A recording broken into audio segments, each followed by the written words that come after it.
seconds.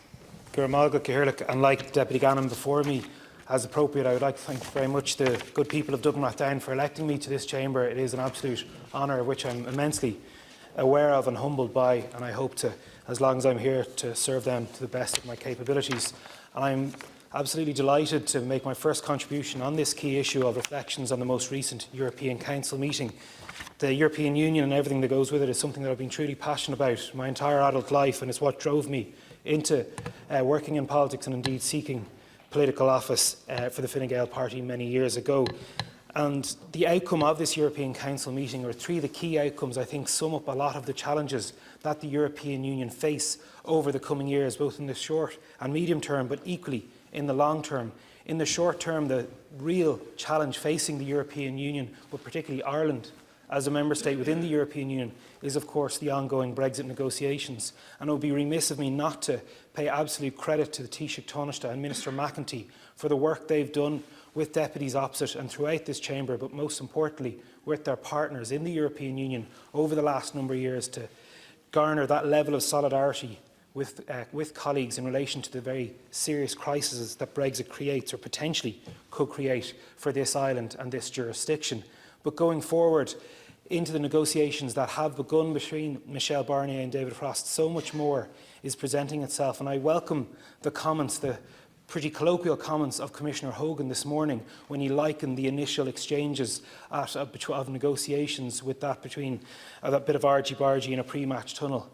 There are going to be extremely testing days ahead, particularly when you think about some of the reflections in certain sector of the UK media, but particularly with some of the commentary from British politicians who really should know better.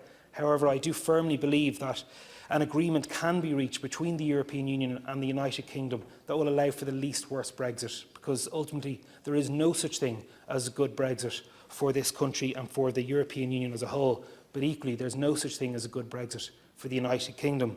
In the medium term, Chair, we look at the discussions over the multiannual financial framework, and this is where we must act decisively as a changing European Union, one of 27 member states, not just of 28 member states, a European Union reduced quite significantly with the departure of a large member state that not only contributed so much financially to the workings of the unions and supported so many programmes, but provided great weight to the work of the European Union on a global scale to deal with global crises, because there's so many crises facing this continent and the world as a whole, and we're in the grips of one in relation to COVID-19 at the moment, that it really exposes how we as Ireland, as a small country, as a small island, cannot work alone, and how we were reliant on other member states and how the UK will be missed.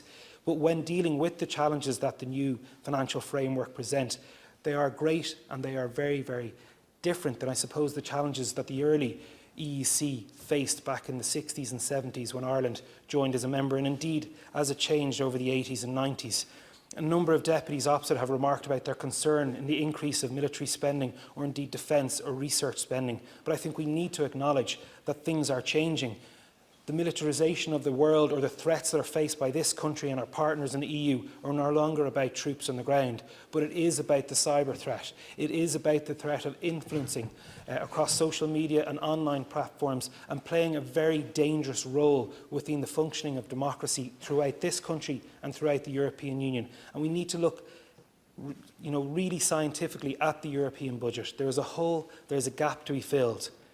Like Deputy Gannon, I see it as a great source of pride that we are becoming net contributors, because the sheer financial contribution that this state has made to the European project cannot be quantified or based against a financial return, because the returns are so much greater than sheer monetary value. Our membership of the European Union have been the single most transformative act on this island, I would argue, in centuries. It has liberated us socially and economically and has allowed us to mature into a truly sovereign and mature state. We need to reflect on that, because that poses, Chair, into what the real long-term threat towards the European Union is, and that is the threat to the existence of the European Union. For the first time, the European project is losing a member state, not just any member state, but a large, influential member state. and we need to look towards the future of the European Union, and we reflect not only on the speech that French President Macron made, as was referenced by Deputy Martin a number of years ago, but equally the speech made by the Taoiseach in Strasbourg a couple of years ago about what is the role the European Union will play in the world. How will the European Union evolve against growing international pressures? But we also must look at our own neighbourhood. We are losing the United Kingdom, a very important member state. But what are we gaining?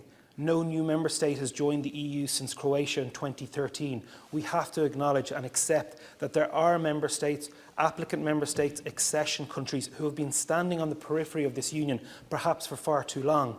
Or indeed, have we really lost the imagination within the European Union to take accession countries and applicant countries and formalise their relationship?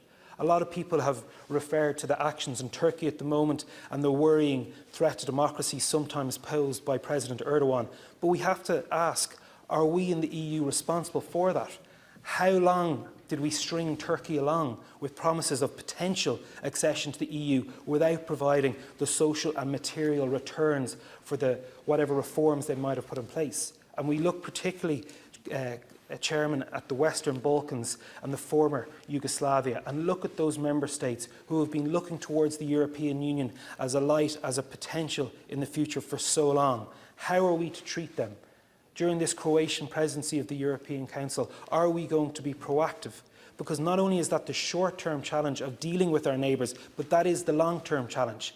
Is the EU going to become a closed club of 27, or are we going to continue to evolve into a much potentially wider and deeper entity? I really, really do hope that we do seek within the European Union to grow. Because in Ireland at the moment, we're very lucky. We have a pro-European population. The latest opinion poll by European Movement put it as 93% of the population who think our membership of the EU is a good thing. But we know how fickle that is and how much that is reliant perhaps on the decision of the UK to depart, because prior to Brexit, that number went down to about 86%. But if we do not continue domestically as well as internationally to stress the importance of our ongoing membership of the European Union, we risk so many people here and further afield taking that for granted. We have to remember how far we as a member state have come, how the things that my generation take for absolute granted, the fact that we can go, live, work, travel across this continent without any restrictions, that we're not worrying about foreign currency, that we know that our rights are protected, that we know that our healthcare needs will be met if we go throughout this wonderful European Union. We have to remember that that wasn't always the case. And our friends in the United Kingdom, we're going to start seeing in the next 10 months or a year things changing greatly for them. But we have to make sure that that isn't the situation for this country. And it behoves on all of us in this chamber and in the other chamber to make sure that when we speak about the European Union, we are fair and we are reasonable, that we reflect on what opportunities the European membership can still present to this country, but also what responsibilities we have as citizens of this state and as citizens of the European Union as per the Maastricht Treaty. We must look at that going forward, and we must use this European Council and the next one to constantly reflect on the short, medium and long-term challenges that the European Union face. I fundamentally believe that the challenges that Brexit does present to this state, to the European Union, can be overcome. There may even be some opportunities to be presented, but our greatest, our absolutely single most important strength going forward, facing into the challenges of Brexit, is our continuing membership of the European Union. I'd like to take this moment once again to wish the Minister, the Taoiseach and the Taoiseach well in however much longer dealing with this process, and regardless of what happens here in this state over the coming weeks and months, I very much hope that we can see out the Brexit process and take the European Union forward in a way that continues to benefit all the Irish people. Gur Malga Ciaran.